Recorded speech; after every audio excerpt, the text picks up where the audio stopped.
Okay, what we're going to do is we're going to share a map that I've made with my students. So I might do this because I don't want to spend them to spend 20 to 30 minutes uploading data, which you might think is good practice, but your students, and sometimes you just want to give them access to a map and get them going with thinking about the geography behind it rather than spending most of the lesson creating one. So this, I'm not saying it's right or wrong, but I know that some of you would like to do this. So I've created my map. In one of my other videos, you can see how I made this map.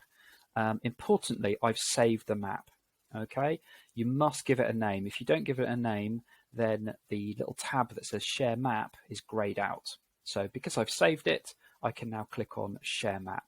If I click on Manage Sharing, it goes to the settings and I can make sure everybody is selected. I would click Save. And then I can go to Copy a Link, or importantly, this one, a custom link. Now, I would always click the title and the legend, so they get a little drop-down box in the corner.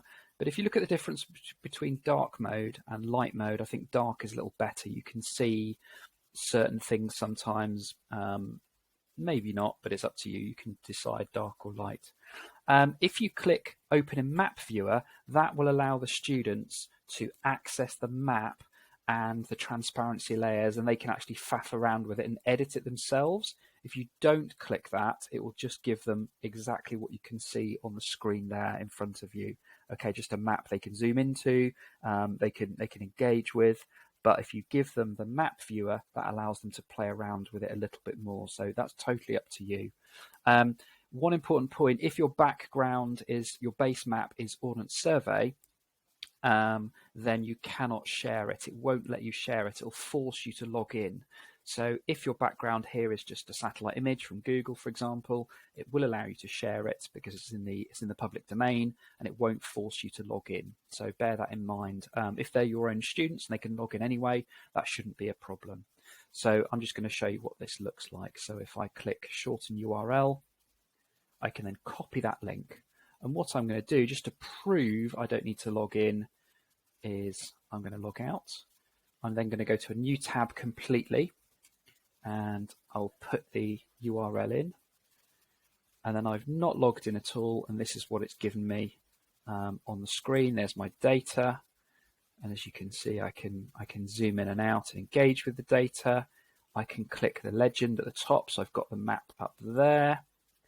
But here down in the bottom right, this little button says Open in Map Viewer, and that allows me, because I selected it earlier, that allows me to go for that option.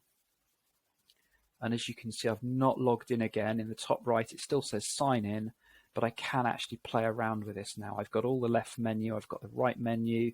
I can save it as my own if I logged in. So for example, I could go to styles, and I can actually then play around with some of the styles options. So for the red color, for example, I can faff around with a transparency from 0 to 100, and I can make this map my own, and I can engage with it a little bit more.